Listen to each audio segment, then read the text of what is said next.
ನಮಸ್ತೆ ಸ್ನೇಹಿತರೆ, welcome to GH info centre. ಸ್ನೇಹಿತರೆ, ಬ್ರಾಹ್ಮಣ ಸಮುದಾಯದಲ್ಲಿ ಆರ್ಥಿಕವಾಗಿ ಹಿಂದುಳಿದಂತಹ ಕುಟುಂಬಗಳಿಗೆ ಸ್ವಯಂ ಉದ್ಯೋಗವನ್ನು ಪ್ರಾರಂಭಿಸಿ ತಮ್ಮ ಕುಟುಂಬದ ಆರ್ಥಿಕ ಸ್ಥಿತಿಗತಿಯನ್ನು ಸುಧಾರಿಸಿಕೊಳ್ಳಲು ಬ್ರಾಹ್ಮಣ ಅಭಿವೃದ್ಧಿ ನಿಗಮದಿಂದ ಸಾಲ ಸೌಲಭ್ಯವನ್ನು ಕಲ್ಪಿಸಿ ಸಹಾಯಧನವನ್ನು ನೀಡಲಾಗುತ್ತಿದೆ. ಈ ಒಂದು ಪ್ರಯೋಜನಗಳನ್ನ ಪಡೆದುಕೊಳ್ಬೇಕಂದ್ರೆ ಏನೆಲ್ಲ ಪ್ರಕ್ರಿಯೆಗಳನ್ನ ಒಳಗೊಂಡಿರುತ್ತೆ ಮತ್ತು ಯಾವ ರೀತಿ ಅರ್ಜಿ ಸಲ್ಲಿಸಬೇಕು ಮತ್ತು ಹೇಗೆ ಈ ಒಂದು ಲೋನ್ಗಳನ್ನ ಸ್ಯಾಂಕ್ಷನ್ ಮಾಡಿಕೊಳ್ಬೇಕು ಎನ್ನುವಂತಹ ಕಂಪ್ಲೀಟ್ ಇನ್ಫಾರ್ಮೇಶನ್ಸ್ ನ ಈ ವಿಡಿಯೋದಲ್ಲಿ ತಿಳ್ಕೊಳ್ಳೋಣ. ಸ್ವಲ್ಪ ಮುಂಚೆ ನಮ್ಮ ಚಾನಲ್ನ ಮಿಸ್ ಮಾಡದೆ ಸಬ್ಸ್ಕ್ರೈಬ್ ಮಾಡಿ ಮತ್ತು ಆಲ್ ನೋಟಿಫಿಕೇಶನ್ ಆನ್ ಮಾಡ್ಕೊಳ್ಳಿ.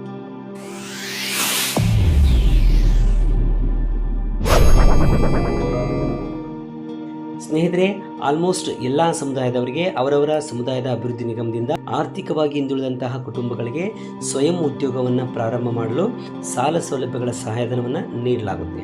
ಅದೇ ರೀತಿಯಾಗಿ ಈ ಬ್ರಾಹ್ಮಣ ಸಮಾಜದ ಅಭಿವೃದ್ಧಿ ನಿಗಮದಿಂದ ಕೂಡ ಹಲವಾರು ವೃತ್ತಿಗಳಾದ ಈ ಹಸು ಸಾಕಾಣಿಕೆ, ಗುಡಿ ಕೈಗಾರಿಕೆ, ಸಣ್ಣ ಕೈಗಾರಿಕೆ, ಹೋಟೆಲ್ ಉದ್ಯಮ ಮತ್ತು ಟ್ರಾವೆಲ್ ಬಿಸಿನೆಸ್ ಹೀಗೆ ಹಲವಾರು ವ್ಯಾಪಾರ ವಹಿವಾಟುಗಳನ್ನು ಕೈಗೊಳ್ಳಲು ಕನಿಷ್ಠ 1 ಲಕ್ಷ ರೂಪಾಯಿ ಮತ್ತು ಗರಿಷ್ಠ 2 ಲಕ್ಷ ರೂಪಾಯಿಗಳವರೆಗೆ ಸಾಲ ಸೌಲಭ್ಯವನ್ನ ನೀಡಲಾಗುತ್ತಿದೆ. ಈಗ ನಾವು ಈ ಯೋಜನೆಗಳಿಗೆ ಅರ್ಜಿ ಸಲ್ಲಿಸಬೇಕಂದ್ರೆ ಯಾವ ಅರ್ಹತೆಗಳನ್ನ ಹೊಂದಿರಬೇಕು ಅನ್ನೋದ್ರ ಬಗ್ಗೆ ಮೊದಲು ತಿಳ್ಕೊಳ್ತಾ ಹೋಗೋಣ. ಅರ್ಜಿ ಸಲ್ಲಿಸುವಂತಹ ಅಭ್ಯರ್ಥಿಯು ಕರ್ನಾಟಕದ ಕಾಯಂ ನಿವಾಸಿಯಾಗಿರಬೇಕು, ಬ್ರಾಹ್ಮಣ ಸಮುದಾಯಕ್ಕೆ ಸೇರಿದವರಾಗಿರಬೇಕು, ಆರ್ಥಿಕವಾಗಿ ಹಿಂದುಳಿದ ಪ್ರಮಾಣ ಪತ್ರವನ್ನ ಪಡೆದಿರಬೇಕು, ಅಂದ್ರೆ EWS ಎಕನಾಮಿಕಲಿ ವೀಕರ್ ಸೆಕ್ಷನ್ ಎನ್ನುವಂತಹ ಸರ್ಟಿಫಿಕೇಟ್ ನ ಪಡೆದಿರಬೇಕು. 5 ವರ್ಷಗಳಿಂದ ನಿಗಮದಿಂದ ಯಾವುದೇ ಸಾಲ ಸೌಲಭ್ಯಗಳ ಯೋಜನೆಗಳನ್ನ ಪಡೆದುಕೊಂಡಿರಬಾರದು.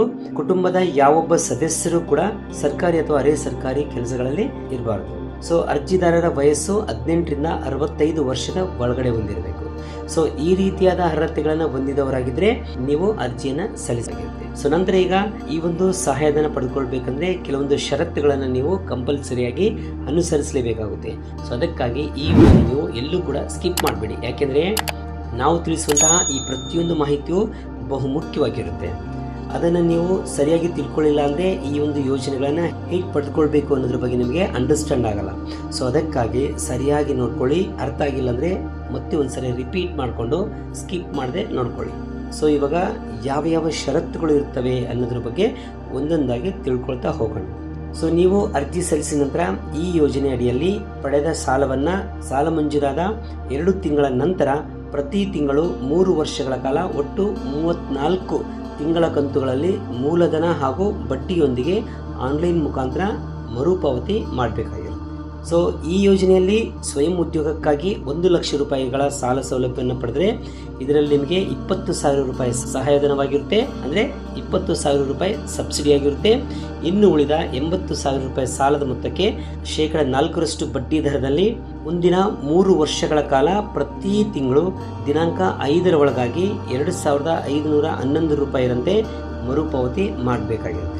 ಒಂದು ವೇಳೆ ನೀವೇನಾದರೂ ಸ್ವಯಂ ಉದ್ಯೋಗವನ್ನು ಪ್ರಾರಂಭ ಮಾಡಲು 2 ಲಕ್ಷ ರೂಪಾಯಿಗಳನ್ನು ಪಡೆದುಕೊಂಡಿದ್ರೆ ಇದರಲ್ಲಿ ನಿಮಗೆ 40,000 ರೂಪಾಯಿಗಳ ಸಬ್ಸಿಡಿ ಮೊತ್ತ ಸಿಗುತ್ತೆ, ಅಂದರೆ 40,000 ರೂಪಾಯಿ ಸಹಾಯಧನವಾಗಿರುತ್ತೆ.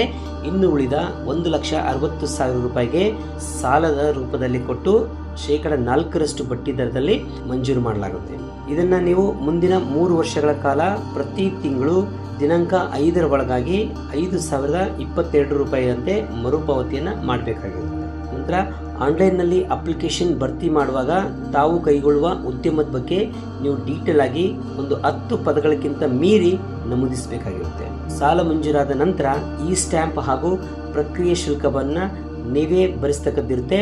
ಇನ್ನು ಮತ್ತು ಜಾಮೀನುದಾರರ ವಿವರಗಳನ್ನು ಕೂಡ ನೀಡಬೇಕಾಗಿರುತ್ತೆ. ಅನಂತರ ಸಾಲ ಮಂಜೂರಾದ ಫಲಾನುಭವಿಗಳಿಗೆ ಸಾಲ ಮತ್ತು ಸಹಾಯಧನವನ್ನು ನೇರವಾಗಿ DBT ಮುಖಾಂತರ, ಅಂದರೆ ಡೈರೆಕ್ಟ್ ಬೆನಿಫಿಷರಿ ಟ್ರಾನ್ಸ್ಫರ್ ಮುಖಾಂತರ ಮಾಡಲಾಗುತ್ತೆ. ಆದ್ದರಿಂದ ನೀವು ಯಾವುದೇ ಕಾರಣಕ್ಕೂ ನಿಮ್ಮ ಬ್ಯಾಂಕ್ ಖಾತೆಗೆ ನಿಮ್ಮ ಆಧಾರ್ ಕಾರ್ಡನ್ನು ಲಿಂಕ್ ಮಾಡಿಸಿ NPCI ಮ್ಯಾಪಿಂಗ್ನ ಮಾಡಿಸುವುದು ಕಡ್ಡಾಯವಾಗಿರುತ್ತೆ. ಓಕೆ ಸ್ನೇಹಿತರೆ, ಈಗ ಇಲ್ಲಿ ಕೆಲವು ಸೂಚನೆಗಳನ್ನ ಕೊಡಲಾಗಿದೆ. ಆ ಸೂಚನೆ ಬಗ್ಗೆ ತಿಳ್ಕೊಳ್ಳೋಣ. ಟೋಟಲಿ 100ರಲ್ಲಿ 33% ಮೀಸಲಾತಿಯನ್ನು ಮಹಿಳೆಯರಿಗೆ ನೀಡಲಾಗುತ್ತಿದೆ. ಈ ಒಂದು 33% ಮೀಸಲಾತಿಯಲ್ಲಿ ವಿಧವೆಯರಿಗೆ, ವಿಚ್ಛೇದಿತ ಮಹಿಳೆಯರಿಗೆ ಹಾಗೂ ತೃತೀಯ ಲಿಂಗಗಳಿಗೆ 50% ಮೀಸಲಾತಿಯನ್ನು ನೀಡಲಾಗುತ್ತೆ. ಅರ್ಜಿದಾರರ ಆಧಾರ್ಗೆ ಮೊಬೈಲ್ ನಂಬರ್ ಲಿಂಕ್ ಆಗಿರಬೇಕು ಮತ್ತು ನಿಮ್ಮ ಬ್ಯಾಂಕ್ ಖಾತೆಗೆ ಆಧಾರ್ ಕಾರ್ಡ್ ಲಿಂಕ್ ಆಗಿರಬೇಕು. ಸೊ ಎಲ್ಲ ಸೂಚನೆಗಳನ್ನ ಸರಿಯಾಗಿ ಗಮನಿಸಿಕೊಂಡು ಅರ್ಜಿಯನ್ನ ಸಲ್ಲಿಸಬೇಕಾಗಿರುತ್ತೆ. ಆದರೆ ಅರ್ಜಿ ಸಲ್ಲಿಸಬೇಕಂದ್ರೆ ನೀವು ಇದರ ಒಂದು ಕೊನೆಯ ದಿನಾಂಕದ ಒಳಗಡೆ ಅಂದ್ರೆ ಇದೇ ತಿಂಗಳು ಅಕ್ಟೋಬರ್ 31, 2025 ಒಳಗಡೆ ಅರ್ಜಿಯನ್ನ ಸಲ್ಲಿಸಬೇಕಾಗಿರುತ್ತೆ. ಸೊ ಅರ್ಜಿ ಸಲ್ಲಿಸುವಂತಹ ಅರ್ಜಿದಾರರು ಯಾವ ದಾಖಲೆಗಳನ್ನ ಹೊಂದಿರಬೇಕು ಅನ್ನೋದ್ರ ಬಗ್ಗೆ ತಿಳಿದುಕೊಳ್ಳೋಣ. ಸೊ ಅರ್ಜಿ ಸಲ್ಲಿಸುವಂತಹ ಅರ್ಜಿದಾರರ ಒಂದು photo, Aadhaar card, bank passbook, ಆದಾಯ ಪ್ರಮಾಣ ಪತ್ರ, EWS ಅಂದ್ರೆ ಆರ್ಥಿಕವಾಗಿ ಹಿಂದುಳಿದಿರುವಂತಹ ಪ್ರಮಾಣ ಪತ್ರ, BPL ರೇಷನ್ ಕಾರ್ಡ್. ಸೊ ಎಲ್ಲ ದಾಖಲೆಗಳನ್ನ ತೆಗೆದುಕೊಂಡು ಆನ್ಲೈನ್ ಮುಖಾಂತರ ಅರ್ಜಿಯನ್ನ ಸಲ್ಲಿಸಬೇಕಾಗುತ್ತೆ. ಸೊ ಎಲ್ಲ ದಾಖಲೆಗಳೊಂದಿಗೆ ಅರ್ಜಿ ಸಲ್ಲಿಸಿದ ನಂತರ ನಿಮ್ಮ ದಾಖಲೆಗಳು ಮತ್ತು ಅರ್ಜಿ ಸಲ್ಲಿಸಿದ ನಂತರ ಬರುವಂತಹ ಒಂದು ಅಕ್ನಾಲೆಜ್ಮೆಂಟ್ ಕಾಪಿ, ಎಲ್ಲ ಒಂದು ದಾಖಲಾತಿಗಳ ಒಂದು ಸೆಟ್ ಜೆರಾಕ್ಸ್ ಪ್ರತಿಗಳನ್ನು ತೆಗೆದುಕೊಂಡು ನಿಮಗೆ ಸಂಬಂಧಪಟ್ಟಂತಹ ಬ್ರಾಹ್ಮಣ ಅಭಿವೃದ್ಧಿ ನಿಗಮಕ್ಕೆ ಭೇಟಿ ನೀಡಿ ನಿಮ್ಮ ದಾಖಲೆಗಳನ್ನು ಸಬ್ಮಿಟ್ ಮಾಡಿ. ನಂತರ ಅವರು ನಿಮ್ಮ ದಾಖಲೆಗಳನ್ನು ಪರಿಶೀಲನೆ ಮಾಡಿ ಯಾರು ಸರಿಯಾಗಿ ಅಪ್ಲಿಕೇಶನ್ನ ಸಲ್ಲಿಸಿರ್ತೀರಿ ಮತ್ತು ಸರಿಯಾದ ದಾಖಲೆಗಳನ್ನು ಹೊಂದಿರ್ತೀರಿ ಅಥವಾ ಆಗಲೇ ತಿಳಿಸಿದಂತಹ ಆ ಎಲ್ಲ ಅರ್ಹತೆಗಳನ್ನು ಹೊಂದಿರ್ತೀರಿ ಅಂತಹ ಅರ್ಜಿಗಳನ್ನು ಅನುಮೋದನೆ ಮಾಡಲಾಗುತ್ತೆ. ಒಂದು ವೇಳೆ ನಿಮ್ಮ ಅರ್ಜಿಯು ಅನುಮೋದನೆಗೊಂಡ್ರೆ ನಿಮ್ಮ ಮೊಬೈಲ್ಗೆ ಮೆಸೇಜ್ ಮುಖಾಂತರನೋ ಅಥವಾ ಕಾಲ್ ಮಾಡೋದ್ರ ಮುಖಾಂತರನೋ ನಿಮ್ಮ ಅರ್ಜಿ ಅಪ್ರೂವಲ್ ಆಗೋದ್ರ ಬಗ್ಗೆ ನಿಮಗೆ ತಿಳಿಸಲಾಗುತ್ತೆ. ಅನಂತರ ನೇರವಾಗಿ DBT ಮುಖಾಂತರ ನಿಮ್ಮ ಖಾತೆಗೆ ಸಹಾಯಧನ ಮತ್ತು ಲೋನ್ ಅಮೌಂಟು ಜಮಾ ಆಗುತ್ತೆ. ಮುಂದೆ ಈ ಹಣದಿಂದ ನೀವು ಸ್ವಯಂ ಉದ್ಯೋಗವನ್ನು ಪ್ರಾರಂಭಿಸಿ ನಿಮ್ಮ ಆರ್ಥಿಕ ಸ್ಥಿತಿಗತಿಯನ್ನು ನೀವು ಬಲಪಡಿಸಿಕೊಳ್ಬೋದು. ಓಕೆ ಸ್ನೇಹಿತರೆ, ಈ ರೀತಿಯಾಗಿ ಒಂದು ಕರ್ನಾಟಕ ರಾಜ್ಯದ ಬ್ರಾಹ್ಮಣ ಅಭಿವೃದ್ಧಿ ನಿಗಮದಿಂದ ಸಾಲ ಸೌಲಭ್ಯಗಳ ಯೋಜನೆಗಳನ್ನು ಪ್ರಾರಂಭ ಮಾಡಿ ಆರ್ಥಿಕ ಸ್ಥಿತಿಗತಿಯನ್ನು ಸುಧಾರಿಸಿಕೊಳ್ಳಲು ಸಹಾಯಧನವನ್ನು ನೀಡಲಾಗುತ್ತಿದೆ. ಸೊ ಇಂತಹ ಯೋಜನೆಗಳನ್ನು ನೀವು ಪಡೆದುಕೊಳ್ಬೇಕಂದ್ರೆ ನಾವು ತಿಳಿಸಿದಂತಹ ಎಲ್ಲ ನಿಯಮಗಳನ್ನು ಕಟ್ಟುನಿಟ್ಟಾಗಿ ಸರಿಯಾದ ಕ್ರಮಗಳಲ್ಲಿ ಅನುಸರಿಸಿ. ಓಕೆ ಸ್ನೇಹಿತರೆ, ಮುಂದಿನ ವಿಡಿಯೋಗಳಲ್ಲಿ ಮತ್ತಷ್ಟು ಮಾಹಿತಿ ಜೊತೆ ಮತ್ತೆ ಸಿಗೋಣ. ಧನ್ಯವಾದ.